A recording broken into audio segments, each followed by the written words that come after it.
Oh, yeah. Oh, it's still recording. Oh. Oh, shit.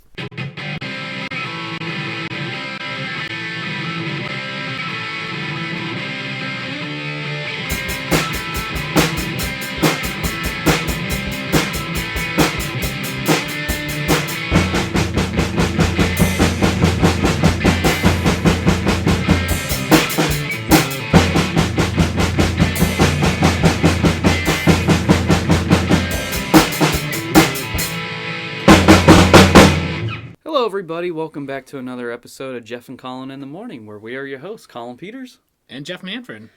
So, today we were going to talk about Tales from the Crypt. Unfortunately, I'll blame myself, Jeff. I mean, you blame us. It was kind of short notice because it was roughly about 4 days. Yeah, On top of both our work schedules, on top of you moving. So it was just like, all right, like we knew our last episode was with Carl. And we're like, all right, it's been quite some time. And we're trying to think of an idea. And then finally, you said Tales from the Crypt. I was like, cool. I just finished watching the complete series, so I was like, hell yeah. That's what kind of inspired me, because you finally rewatched them again, and I said, isn't it cool? And you're like, yeah, I forgot about how cool this show was. And I was like, well, why don't we talk about this? Because John couldn't have a schedule that fitted with us to do Film Asylum, so we thought Jeff and Collin in the Morning would be appropriate for it, especially after you just watching it. And then as I was doing research on it, I said, wow, this is a lot to take in, and I just didn't want an episode to be a wash because it was really interesting stuff, and I didn't want to skip so much, and I wanted to get into depth and detail about it, because it seems like Tales from the Crypt has a lot of really cool stuff to talk about. Yeah, and you don't realize how much it's tied to it. And then that's what kind of was like, oh, we just started digging a hole, and then the rabbit hole just kept on going and going and going. From the comic book to the movie to the TV show to cartoons and the Crypt Keeper himself. It was like, wow. But we will do a Tales from the Crypt episode eventually, because I think it's fair to say John talks about it, but I don't know if he loves it as much as you and I do. But Tales from the Crypt is something that I think just the horror fans in general love, because it's not really scary. It kind of pokes fun of horror with a lot of that comedy. The cliches and everything like that. It's like a gateway to horror. So it's like, if you're not a huge horror fan, but yet you like being scared a little bit, or just a little bit of, I guess, spooky storytelling, you'll enjoy it. Yeah. So Tales from the Crypt will be for another time. So in order to just prepare and have another episode out, we figured Hollywood and movies in general are in a state of decay, I would say, as of now. I mean, we saw it happening for quite some time, and now we had a writer's strike on the way, and now an actor's strike is going on. They're joining the writers, which I, for one, am all for it. Oh, absolutely. I think some of these guys that are in Hollywood in general that are in charge of these studios have been power hungry, money hungry. And I heard in some other interviews and podcasts where people have said, we like to say that these people are stupid, but really they're smart. And I'm like, are they though?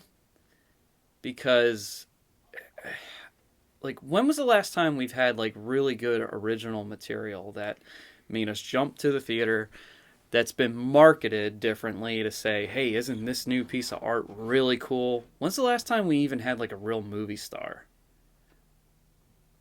I'm actually just trying to think of one, because I think the only movie star I could think of was, I got nothing actually. I was thinking maybe Johnny Depp in early 90s, but well, I mean, I've heard some people argue and say maybe Channing Tatum, Jennifer Lawrence maybe another one that was one of the last ones. I guess recently you could say Austin Butler from the Elvis movie, Once Upon a Time in Hollywood. He's kind of on his way. Zendaya, who plays MJ from the Spider-Man movies. I would say Jenna Ortega more. Oh, recent. Jenna Ortega. Yeah, definitely. I would definitely say Jenna Ortega. Mia Goth. Yeah. So yeah, we got a couple. It's just like you said, it took us a little bit just to even think of. but they're not so in your. I would argue Jenna Ortega probably the most out of all of them. And I admit that at first when I saw her In Scream 5, I was not impressed. I kind of felt like she was like, oh, I'm signed up for Scream 5. What the hell is this horror movie? And she just kind of like checked out and just did it for a job. But then you see her on Wednesday and you're like, yo, she can bring it. I was first introduced to her in X because she was just, I want to say, I'd say a background character that was just kind of there. She was a sound girl. And then, but she, like, her performance stood out because, like, it caught me off guard. And then when I saw Scream 5, I was like, okay. But I'm like, I still didn't see what the pull was until I actually saw Wednesday.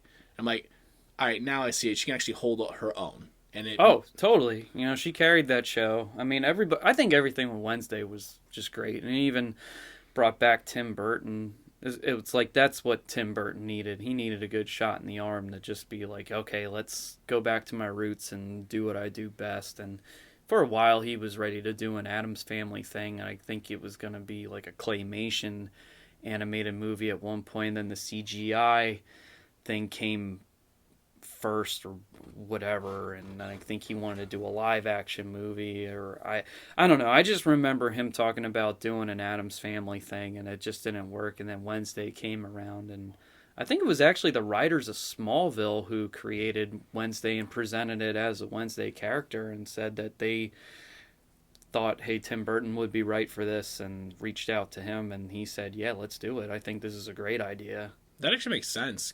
But it does fit his world. Like, he does have that really, like, dark elements. I got the only thing I did not like was the fact I was able to guess everything by episode 5.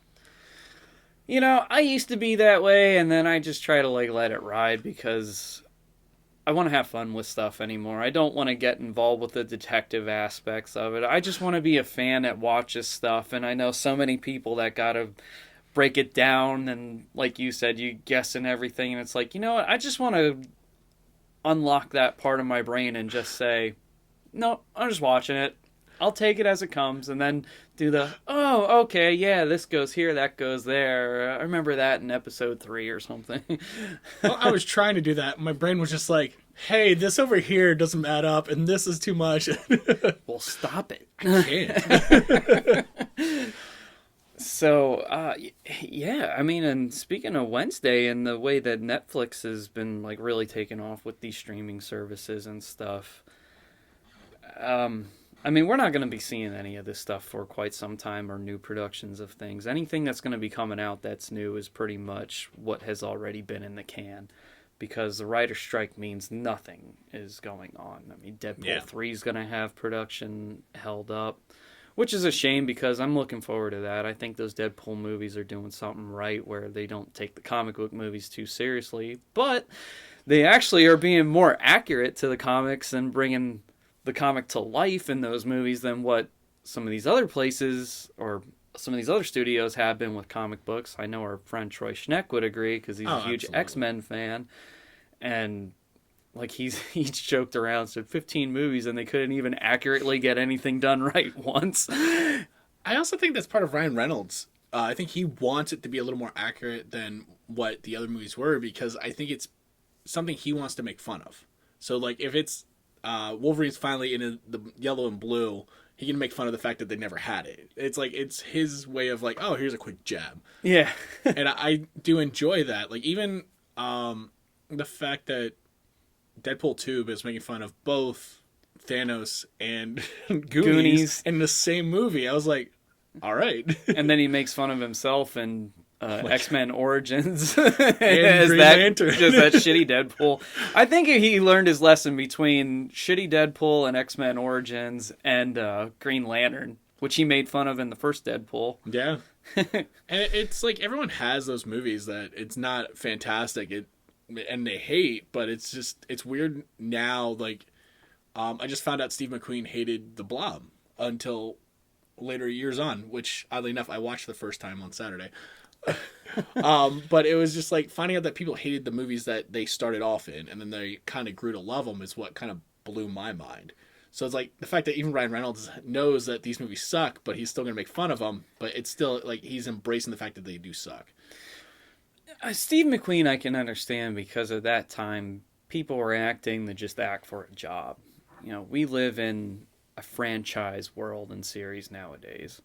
That's a huge problem that we have, which I think is another reason why Hollywood has gone really corporate. Because it's kind of like how I was watching a documentary on Batman '89 where they talked about how this was like the first movie that was marketed as, like, the character.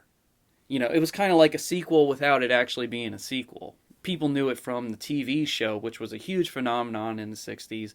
You had the 60s Batman fans growing up now, so when they heard a Batman movie was coming out in the 80s, they were fully aware of who Batman was. They knew of the show, they knew of the comics, there was a cartoon in between, so it was a big deal. The Superman movie came out, so I'm sure there was also like some comic book rumblings talked about here and there, and it was a big thing to see something that you never saw before on screen. And that was, remember when Dan Robick was telling us, he said, like, it feels like everything's been made now, so the magic's kind of gone. Yeah. Like how did they like do scenes in The Exorcist? How did they make a shark from Jaws, like jump on a boat? We're like seeing everything now, so the movie magic isn't really what it used to be anymore. Superman, A Man Can Fly, we saw that in the original one. Batman, the fantasy and the fantastical was coming to life with the Batmobile and the Batwing, and it was amplified. Like on the show, that was a phenomenon, seeing like the fantasy realm come to life, and now the fantasy got amplified in the movie, which is kind of what the movies were at that time. Like if you had a show, you got introduced to something, and then a movie was going to make it better, like bigger budget, better special effects, better costumes. Didn't work for Power Rangers, but but that's usually how it worked. And that's what started the whole like big opening thing. Like you can hype up a movie so much, create so much money on its opening weekend, and then it will just make money and kind of drift down. Like I think I remember Batman '89 was the first one that they said was like that. And sequels were just kind of, here's another movie to tell a story, but we've gotten so accustomed now to having sequels that sequels weren't a thing. Like they were, like if you made a sequel, it was to tell an extension of the story. Some other sequels were wash, rinse, repeat, and that was it. Because it was like, if it ain't broke, don't fix it. But it was corporate, it was commercial, it was a money maker, and a lot of it has to do, again, like you the hype, the characters, you're just familiar with the work, that it's okay to go pay to see something because it feels like if you liked it the first time, you'll probably like it the second time. Hence, like the abundance of the comic book films nowadays. I was going to say all the sequels for Halloween, Friday the 13th, Nightmare on Elm Street, because, like you said, there's the possibility of whatever, but yet some of them are just the same fucking movie, just new people. Well, Friday the 13th, you can definitely say that. That was wash, rinse, repeat, like all the way. I'll even argue Elite 5 had wash, rinse, repeat, but it did take you in a different direction because they said Jason was dead after the fourth one. But the other reason for that was a lot of these studios know that you can make those movies very low budget, probably really fast too, and then make a profit from them. That's why you had so many of those, because they were money makers, and you could crank them out. Elm Street was probably one of the only series that I can think of that had more than 3 sequels, or 3 movies in general, that were rushed but still had some sort of continuity. There were elements in it that, it wasn't perfect. Like you watch 1 and 2, it doesn't fit. You go from 1 to 3, you can see some straight continuity. And then 4, 5, kind of follow from 3. Like it still picks up somewhere. 2 feels like it's just kind of thrown in there. Even 6 feels like it's just thrown in there as well. But, I mean, it was still... They still had something there to tell and extend the stories in general. But, I mean, it's still a sequel, and and it was made to make money. And New Line Cinema was a studio that was on its way to becoming something that wasn't an independent studio. They were making money from it. Oh, absolutely. And they rode that train as much as they could. But to their credit, they did stop. They said, okay, we're going to kill him. And then they said, how about one more? And then for years, we waited until we got Freddy versus Jason. And now that pretty much was the end of the Robert Englund era anyway. So, I mean, they did evolve at that point. But now we're just living in the age of you better have a name, you better make yourself, and you got to let yourself be known, or else like the machine doesn't want to make new people anymore. It's the best way to say it. And whatever new people that they are getting, they're pretty much letting them skate by, and they're taking all their money and reaping off the rewards of saying, we discovered you. We're living in the age of streaming now. Film equipment is becoming more accessible. People are filming all over the place. The movie industry's been changing. I've seen it for quite some time. I even said in 2010, when I was getting my knowledge of becoming a filmmaker and learning the industry, I was like, I don't think going to Hollywood and making pitches is going to be the thing forever.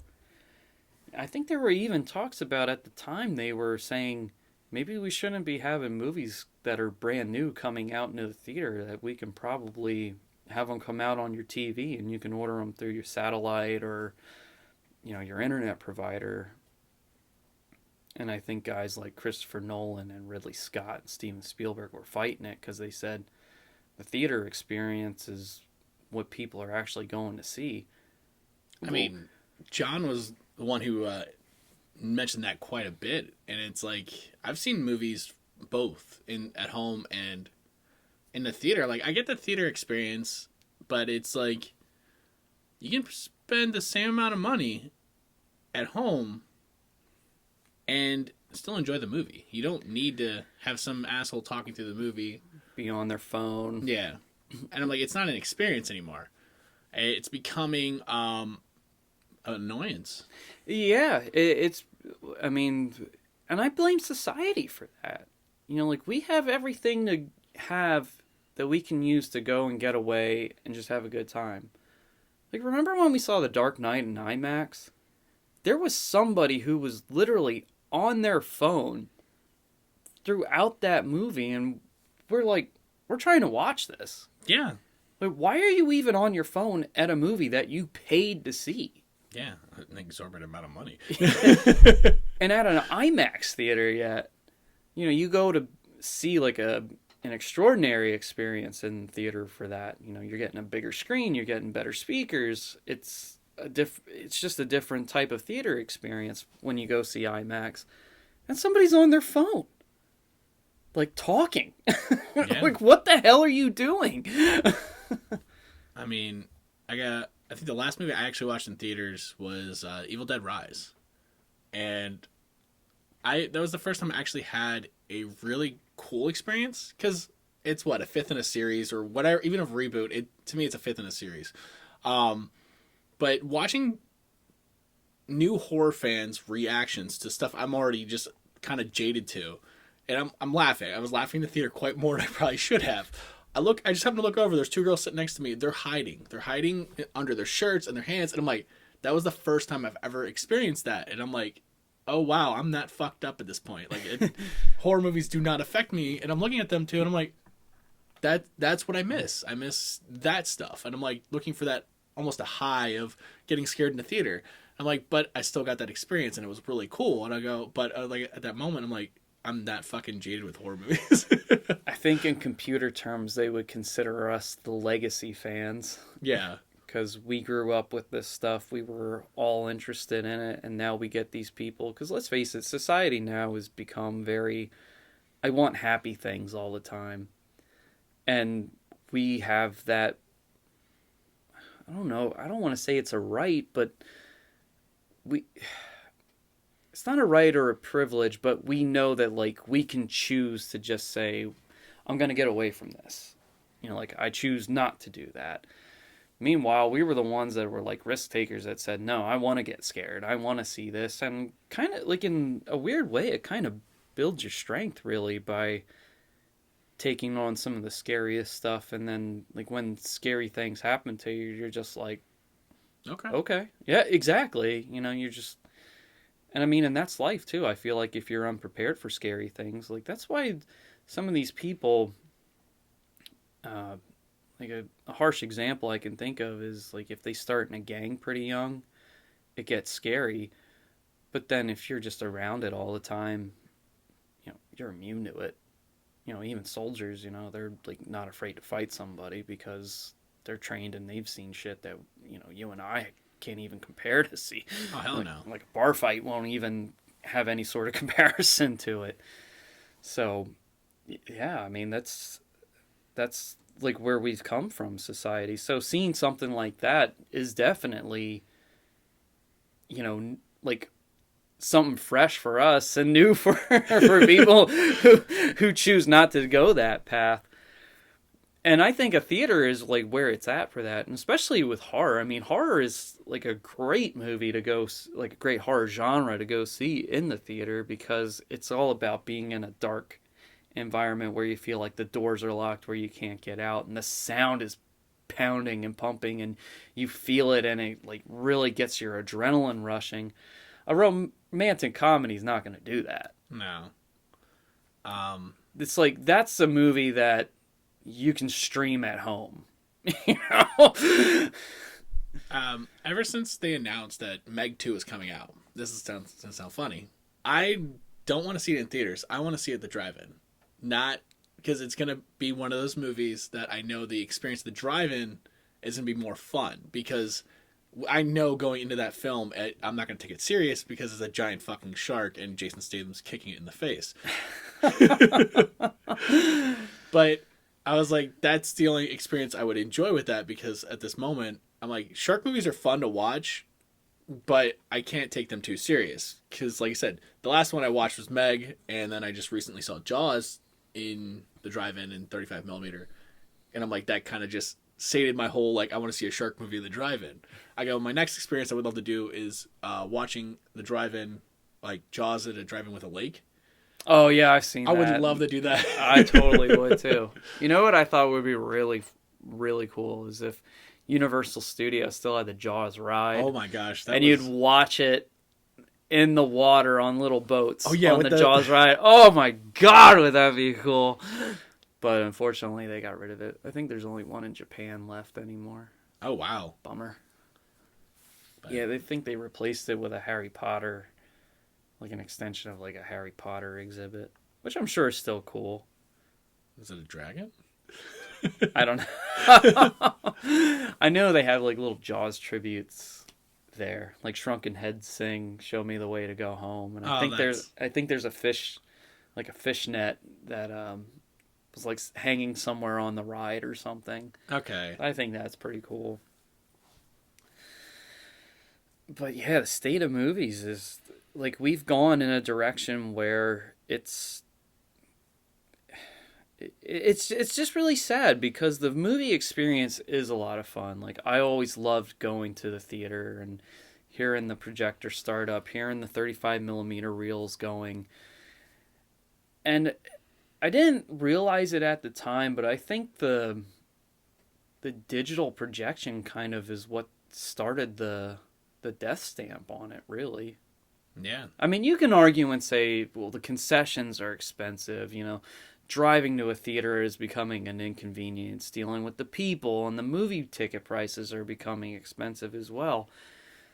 But my thing is, if you're... And I think I said this on our Dear DCEU episode where we were talking about how the superhero movies are just getting absolutely ridiculous. And that's coming from comic book fans, you know, Yeah. We're saying that this is getting out of hand. And the reboots, you know, even though you love Henry Cavill as Superman, guess what? We're just going to reboot it anyway, and the hell with what you guys want. And it's like, all right, well then the hell with what we should pay for, you know.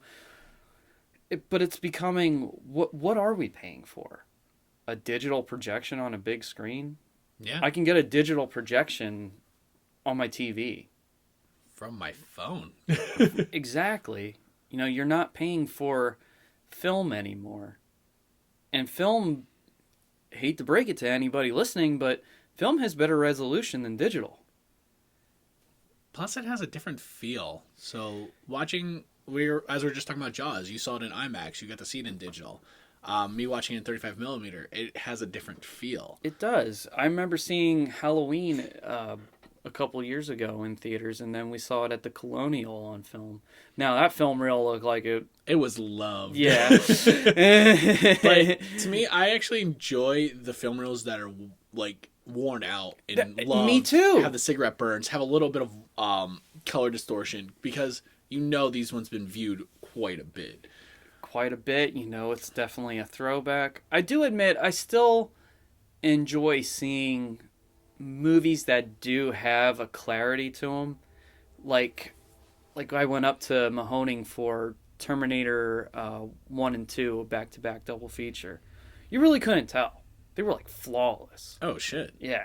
I mean, there was like the cigarette burns or something there. I mean, I've seen some that were like totally flawless, but I remember seeing Alien and First Blood, and they had that reddish tint, looked like maybe temperature had gotten to some of the film, but still, it just made me go, wow, this is authentic. It's film.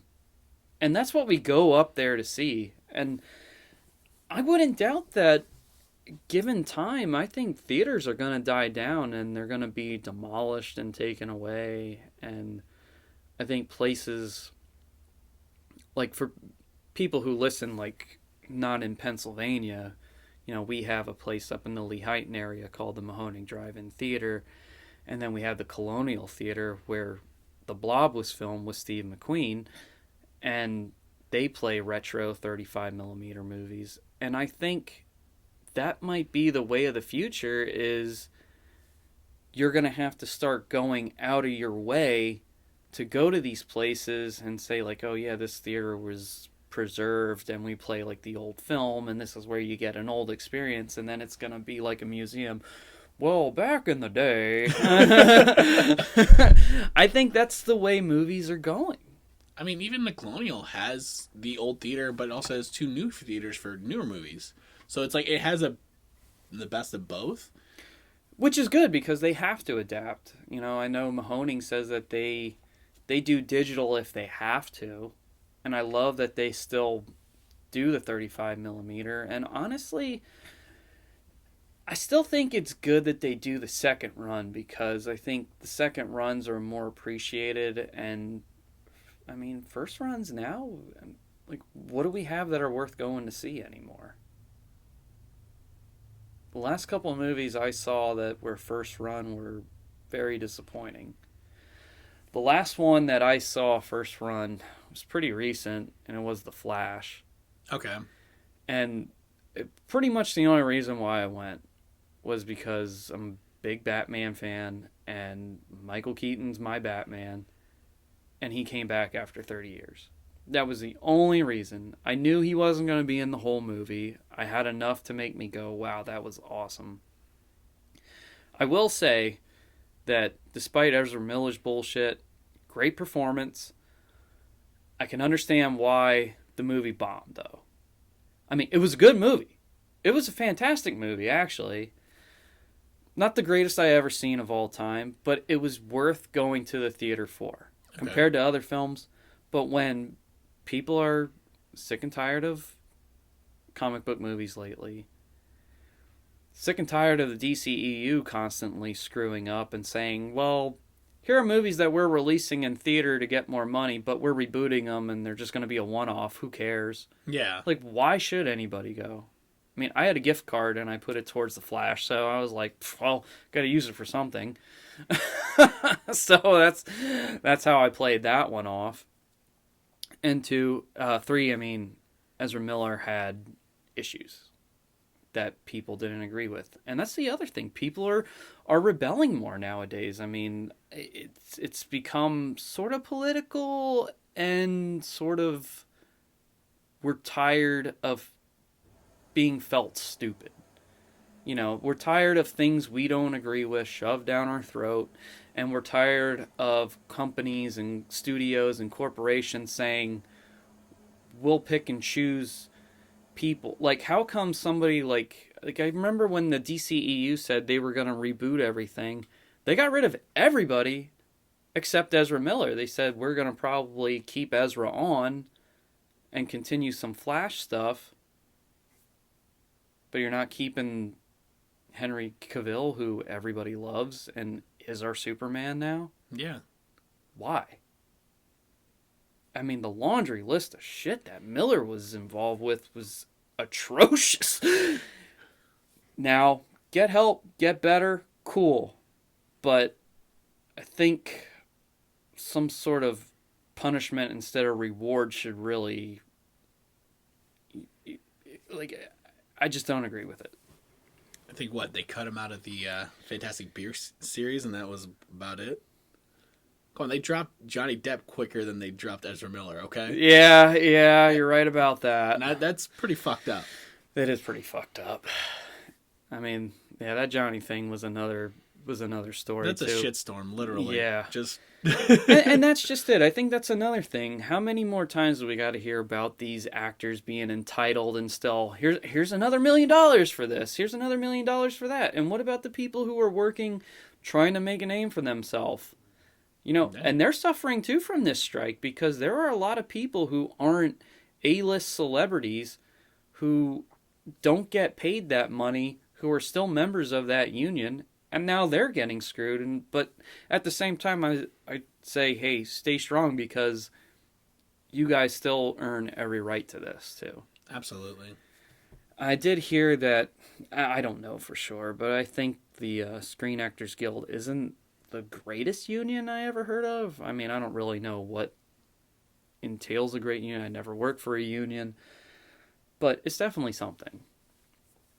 And I do think these studios and studios execs need to knock it off. I mean, most of the time, the money that these top people get, you know, are like, it's just like so excessive, and this stuff could be spread out. Like, I really don't have an answer for any of it, but I do think that Hollywood has also gotten so out of hand with paying some of these people so much money up front. Like, I was explaining this, and I said, just for example, Robert Downey Jr., because he's Robert Downey Jr., Iron Man became a success and reignited his career. Say he now automatically gets $25 million for a movie. Say he works on a movie where $80 million is the budget that he's on, but the movie only makes $40 million. Well, 25 of that went to Robert. You know, I think maybe a lot of actors should get a base salary and maybe incentives with box office. Like, I think no matter what, like I think he still earned the right to make $1 million or something, because it's kind of like how I've heard people say, oh, football players are way too entitled, you know, for just throwing a ball. It's like, but it's the business that they're in. And it's one of those deals where economics says, well, if you can earn a company $1 million, you earn the right to make six figures. You know, and nothing excessive, but it should be then spread out, say, like in bonuses or to other people who, like, stunt people are so underpaid. Oh my goodness. You know, like, people in the cast and crew don't really get, you know, as much as, like, A-listers do. And I think it should be, because it's a team effort. People don't understand that making movies is hard. It is very draining. You're up at all sorts of crazy hours of the day. Sometimes it feels endless, and then when you do editing, that's another different beast in itself. And it's very time-consuming, and to make it right is so particular that you have to be on your A game. And in that business, yeah, you have to. I think even Tarantino's thing was you make actors work for scale. That helps put the money into the budget of the movie itself, and okay, it could reignite your career and you can get money from other projects, you know, and you might not get paid much to be in his, or maybe there are incentives because he can make a movie and it becomes successful at the box office and you get incentives that way. It's not uncommon. I think I heard Kevin Costner actually did that before. Like some actors say, I get paid a certain amount and then I get incentives for whatever the box office gets in. It's very common, and I think it just should be a way to like bring an A game and to make sure that like the product itself, like the money goes into the product, because then the product's going to live on. The product will make money because the product being top notch is what makes it special. Yeah, and then the sales of it itself will make more money down the road. Even now, movies that they're re-releasing on 4K and whatever is now making more money. And they've been out since, what, 40, 50 years? Exactly. So either way, they're still making money. And I think sometimes those residuals and royalties don't really go to everybody involved either from that. I mean, it's very complicated. I don't know all the ins and outs of the business side of things, but there are definitely ways that this stuff can be fixed. And the writers, I mean, listen, the movie all starts from words on a page. Absolutely. So the writers, in my opinion, are definitely the underrated ones. And I mean, a director will bring that visual to the screen, and not to take anything away from the director. And yes, there's changes, there's contributions, and a director or an actor will say, we're going to put this in, we're going to put that in. Sometimes a strike can benefit, like how I think there was a writer strike either happening or it did happen in Batman 89. And that's what led to the scene where they said, let's have Alfred lead Vicky into the Batcave and have her and Bruce Wayne have this scene, which was kind of like, oh my God, but we talk about it. There was a scene in that movie where you're like, she's not supposed to know who Batman is, or the scene where Joker was the killer of Bruce Wayne's parents. It's like, yeah, that's not the comic book origin, but it made that movie better. Some people might say it made it worse, but I think looking back on it, like Carl said when we were interviewing him, it's a gold standard of comic book movies, and it brought something different and unique to that story, and another reason why Joker is his ultimate villain. It made it personal. And it also made more of a wow factor, like the fact that, like, oh shit, he killed his parents. So it's like almost that he, essentially, how do I do this?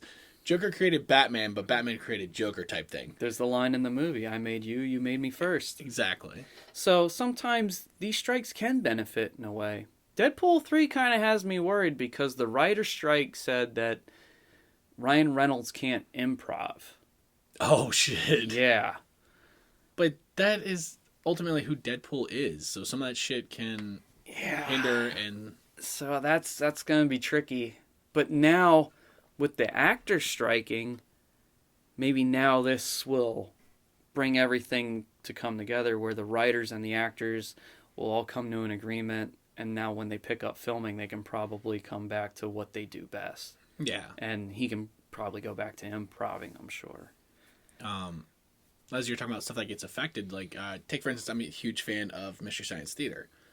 They not touching anything with season 14 because of the writer's strike. They stated this on Sunday, that all they're doing right now is just the director is looking at movies. So that... they're not touching anything until this strike's over. And I was like, damn, I didn't even think that it affected TV shows until when they started talking about it. Oh, yeah. I think the only thing that might not be affected is reality TV, because they're not really actors. I mean, they're given direction, but they're just people that... Sometimes they have people that do some acting just to be overdramatic, and some other time I think they found ways around it now. It's not what it used to be. They just kind of get people here, have a coach with them, or a producer, or some sort of stage manager, and they say, okay, this is what we're going to do, and you're going to make a scene. Okay. And, yeah. But do we really watch reality TV? We don't.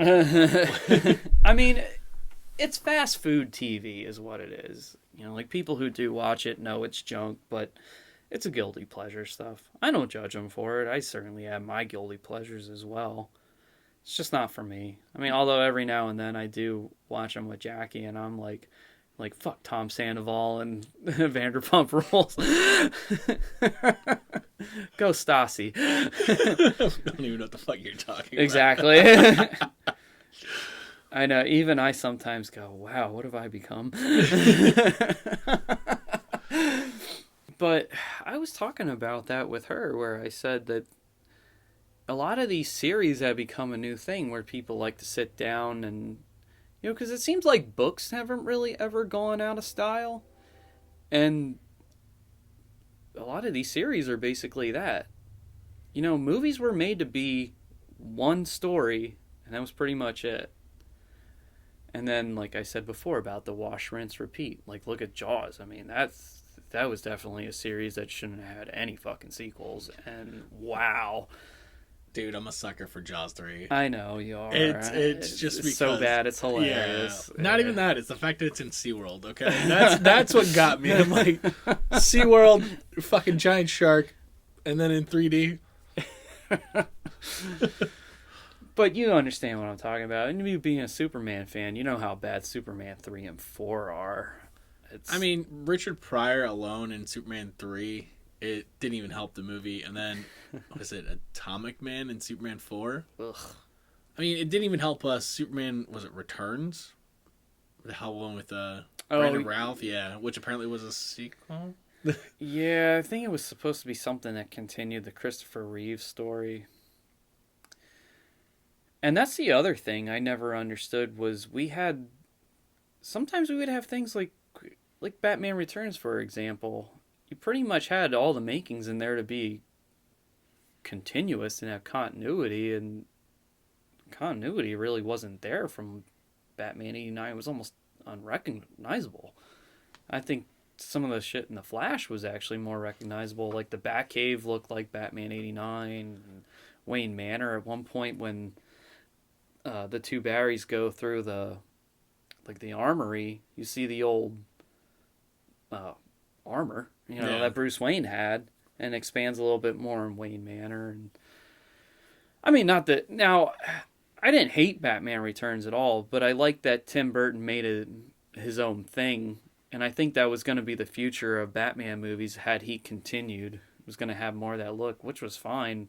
I would have loved it, and it had at least a trilogy of Tim Burton Batman stuff just to give you a 1, 2, 3. Which would have been nice. I think it would have been a nice thing to do because I feel like Tim Burton didn't tell the rest of his story. I'm still curious about his Superman, though. I am too. Even if it was just animated at this point, I'm still curious to see it and see what they would do. And I think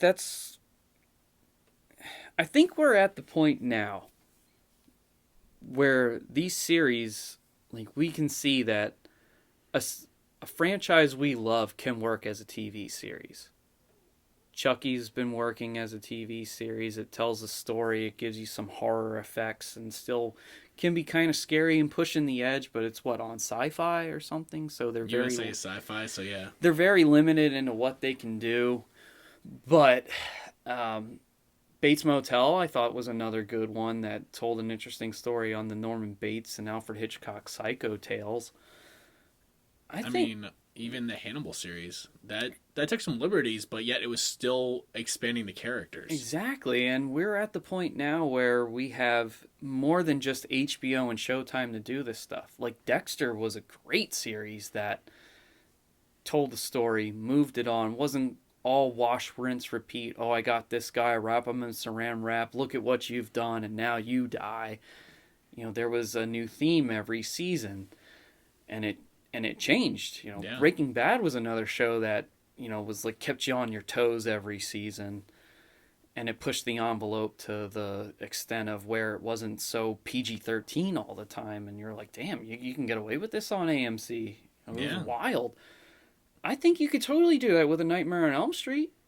I think that'd be actually really cool, like expanding the character of Freddy as we know him, and then bring it to the idea that they had before that everybody's Freddy's different.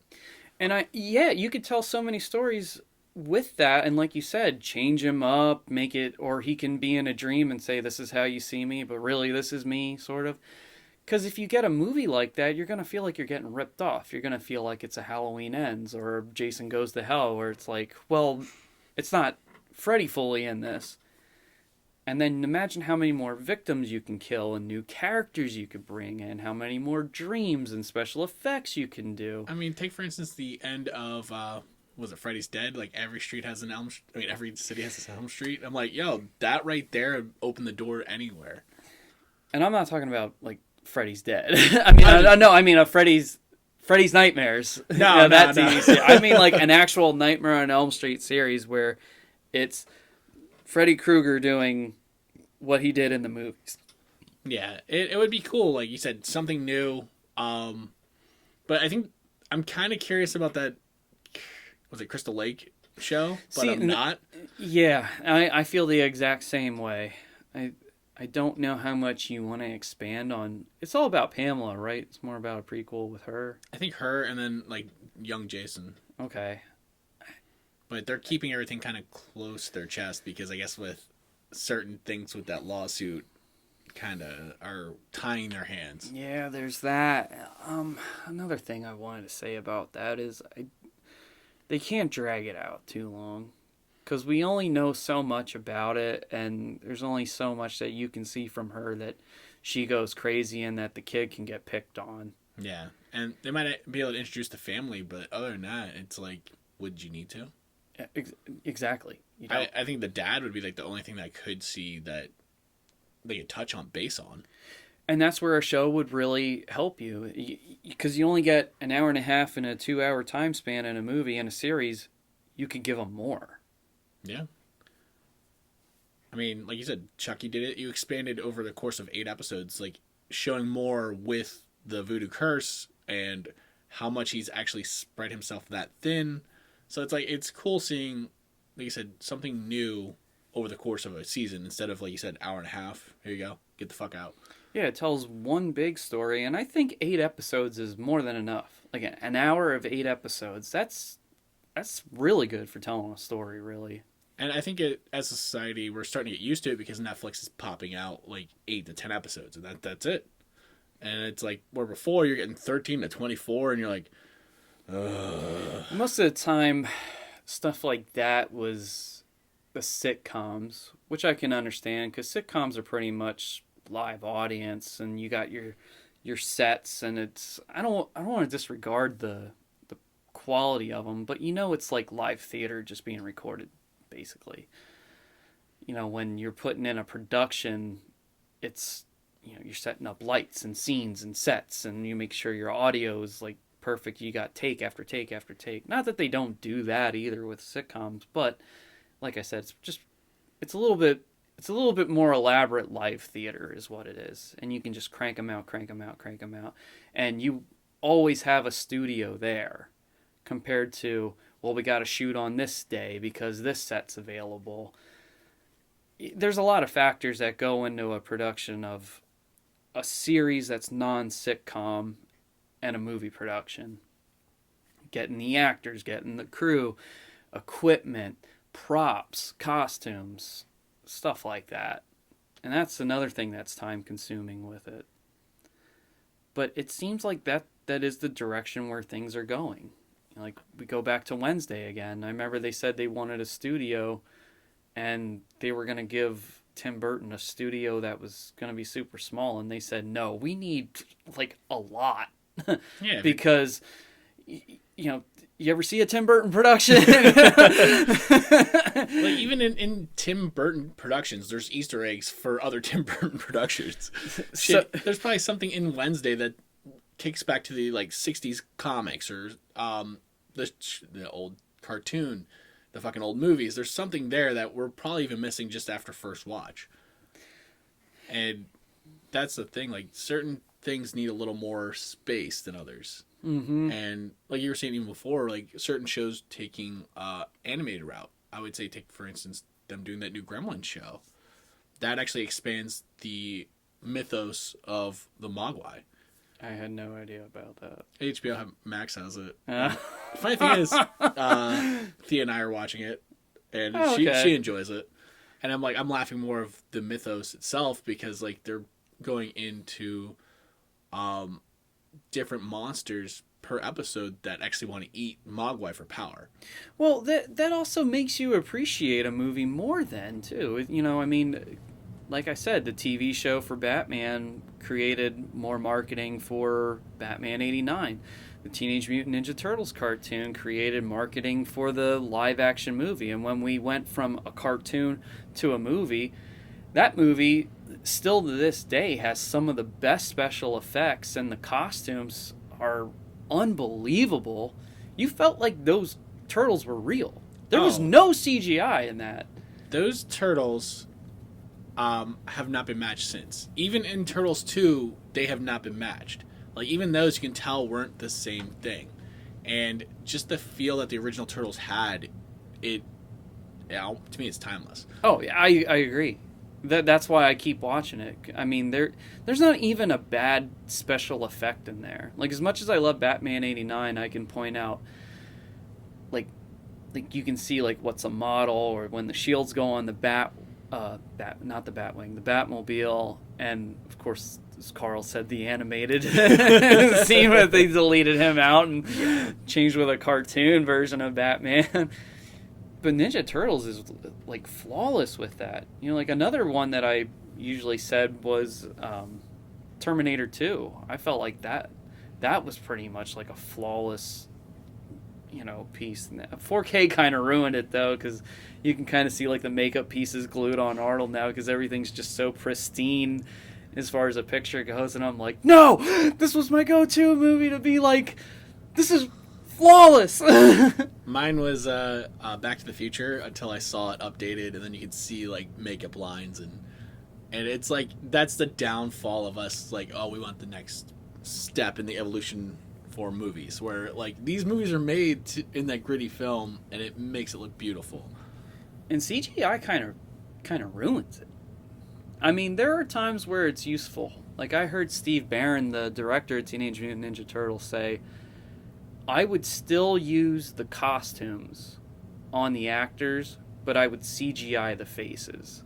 To give more of that movement and Yeah, and not because they would say like the eyes sometimes would get stuck, or the guys would get hot, and they needed to take them off, and it was a process to take them off. So it was, you know, like there was an array of stuff that could go wrong, and I'd be like, okay, I think we got into the point where you could probably do that and not tell, depending on whoever your computer company is and the time that they put into it. Because we've seen stuff that you're like, wow, that was like, look at Mark Ruffalo's Hulk.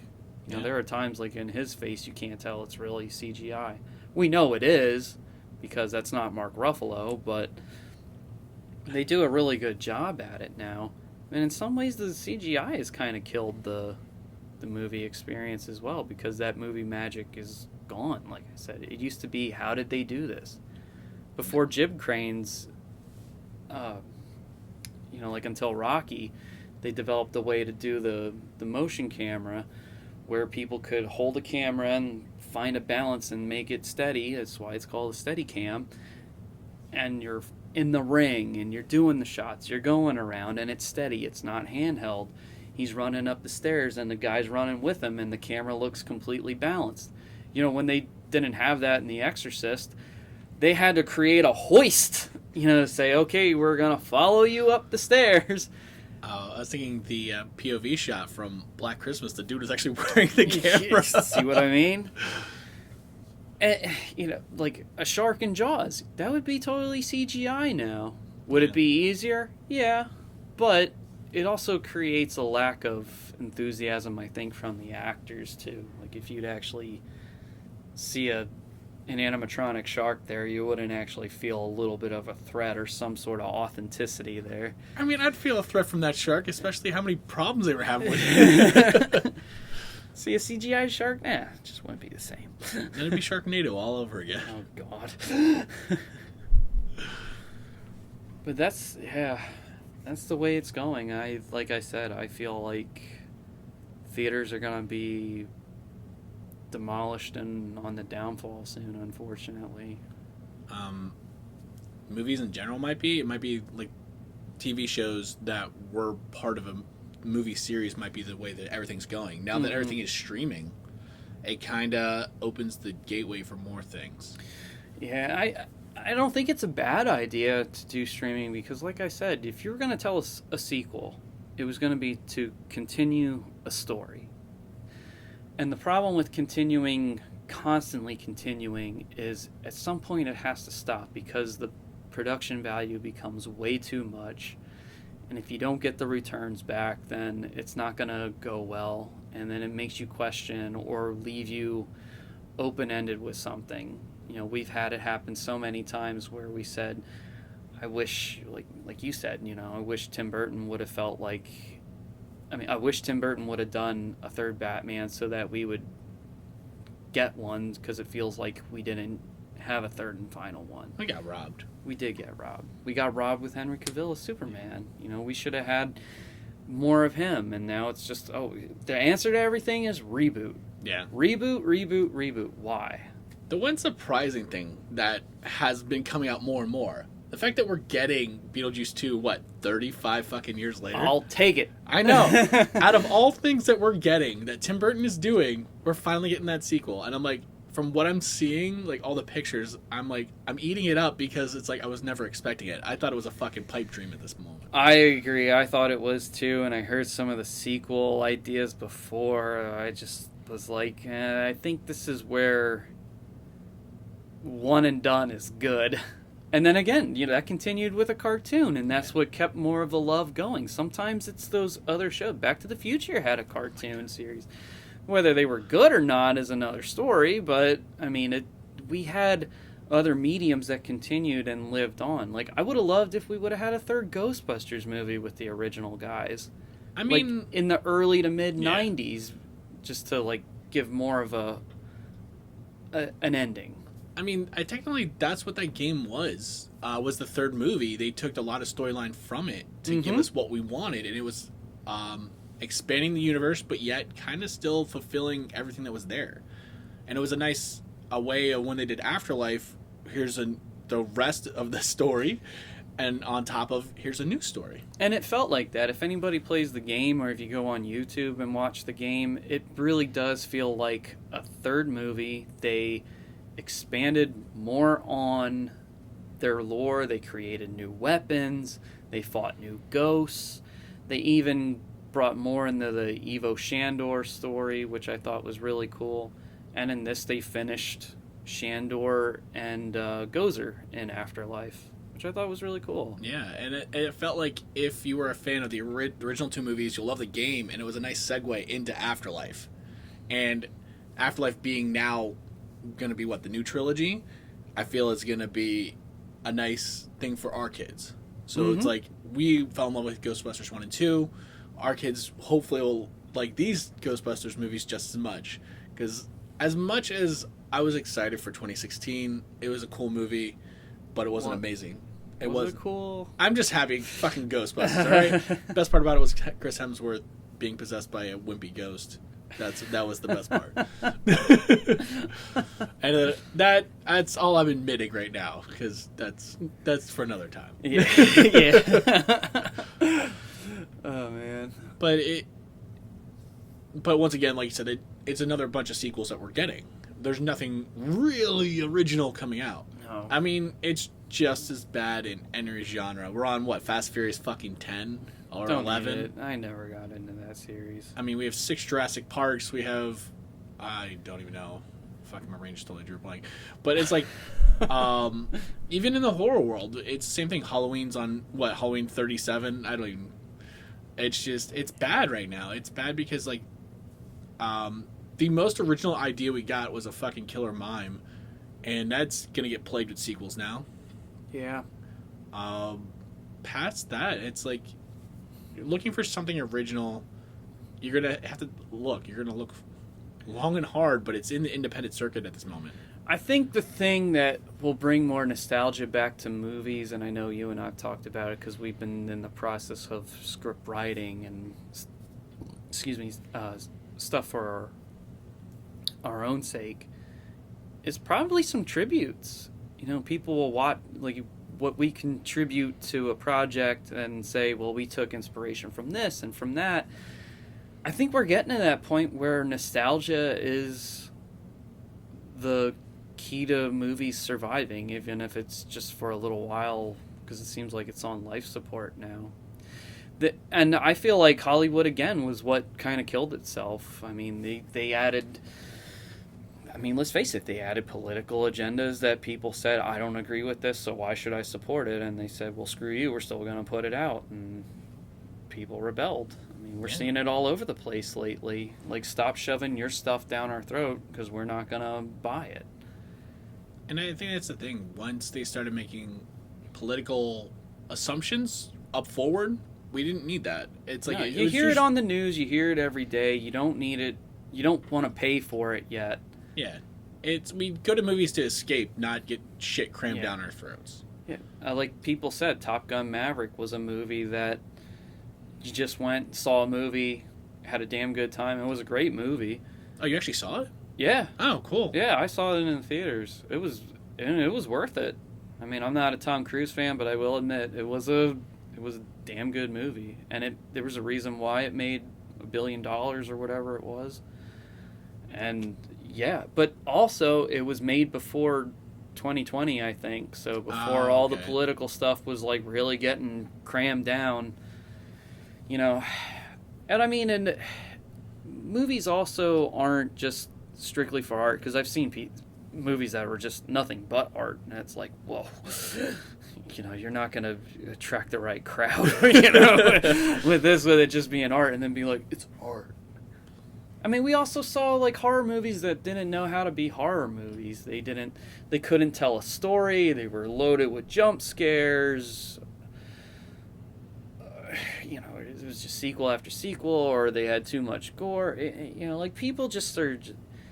It's just all about the money, and I understand it's a business, but now they're killing themselves by just saying, make this, put it out, we want to make money.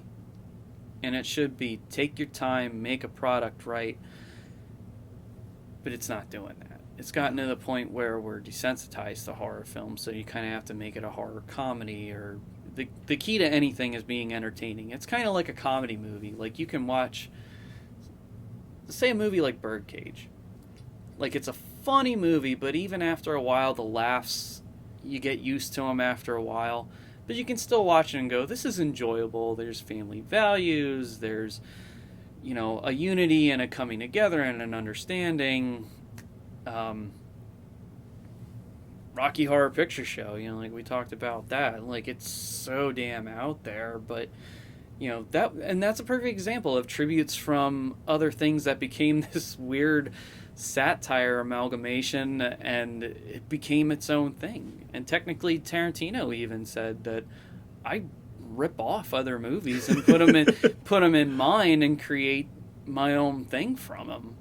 Yeah. Like, and he does his own thing, and I think that's the thing. We need to go back to original stuff. We shouldn't have things shoved down our throats the way that we are now. And we shouldn't be having these studios say, okay, we're just going to make nothing but this, and if it doesn't work, we'll just reboot it and come pay to see another one. No, we don't want to do that anymore. We're done. Yeah. And that's essentially what the problem is. It's like, all right, we'll fix it by a reboot. We'll fix it by doing the same thing over and over, but expecting different results. Isn't that the definition of insanity at this point? Yeah, it is.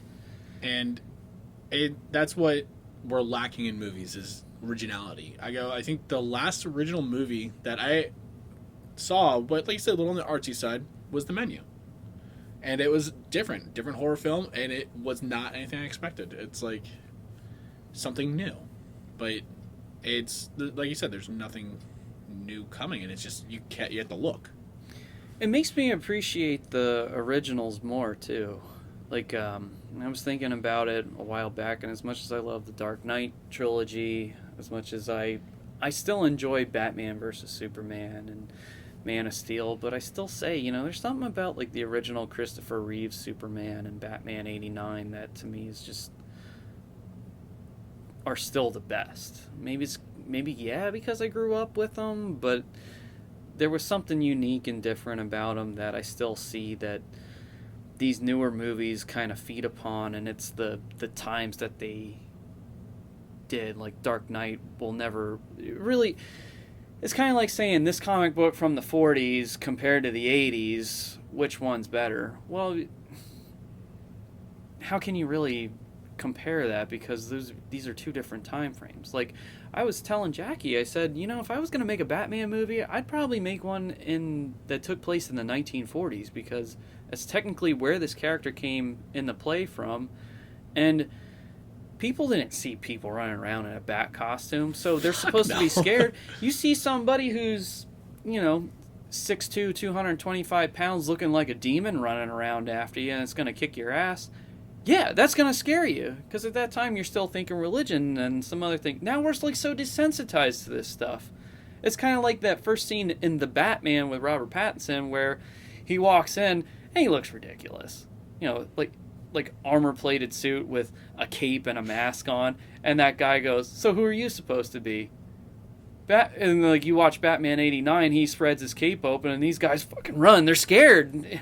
That's what Batman's supposed to do. First fucking scene in The Batman with Robert Pattinson, they're just like, "Who are you?" And it's not until he kicks their ass, and then other people are like, "Okay, let's gang up on him." Yeah. And like I said, Batman '89, they're running, man. they're like, big gulping, like, oh shit. Even Jack Nicholson, he's like all scared, when everybody sees him. It's like that's what Batman was supposed to be. He was supposed to be scary and frightening. Now we got into the point where that's not the case. And a lot of it is because we are kind of desensitized to that stuff. So, and that's just a sign of the times. You're just kind of looked at more as crazy if you're doing something like that. Not really like proving anything. Yeah. I mean, I think it's up to filmmakers who really want to take stuff seriously and bring something new and different. And we have to evolve. I feel like the movies weren't evolving. It got too corporate, like how anything corporate gets. But I like the ideas that we actually have, and I think we're going to bring something unique and different. It's just a matter of when and us doing it, because making movies is not easy, like I said. But if I'm going to do something, I want to do it right. Like, I agree. I'm one of those guys that feel with Tarantino, like, if you don't want to make 20, 30 movies, and like Carl said, quality over quantity is the way to go. Because how many of your movies are going to be remembered? Like Scorsese is one person that I can think of. Like, how many movies has he made, but how many are memorable? He's got a certain amount. Same thing with somebody like De Niro. Dude cranks out movies almost every year, but what are really worth watching? And I think that's another reason why, like, I think shows are a lot better for actors, because like a sitcom, you just kind of go do your thing, tell a story, you get your laughs and you're good. TV series are really good for steady acting jobs. I think Robert Englund even talked about that. Like, as soon as you become an actor, it's better to just be in TV first. Like, you get noticeable, people will go to pay to see you because they recognize you. Because that's the thing with movies. You gotta create a marketing that lets them say, I want to pay to go see that. The urge is there to go see that. And the urge is going away.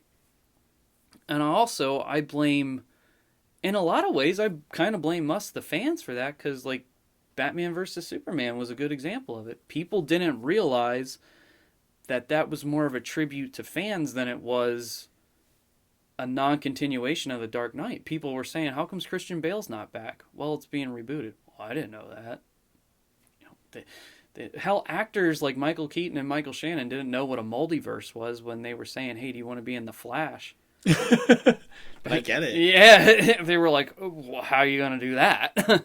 It seems like the multiverse is something that's becoming more relevant. I mean, was between the comic book movies and just movies in general. What is it? Everywhere All at Once? Is that one? Oh, fuck that movie. I'm just saying, like, just in general, like, it's cool seeing that they're taking something and literally running with it. Even Hollywood is doing it just because it's like, oh yeah, this is relevant now. Yeah, I don't think it's a good idea, though, because, I mean, they're taking sci-fi without making it sci-fi, if you know what I mean. Yeah.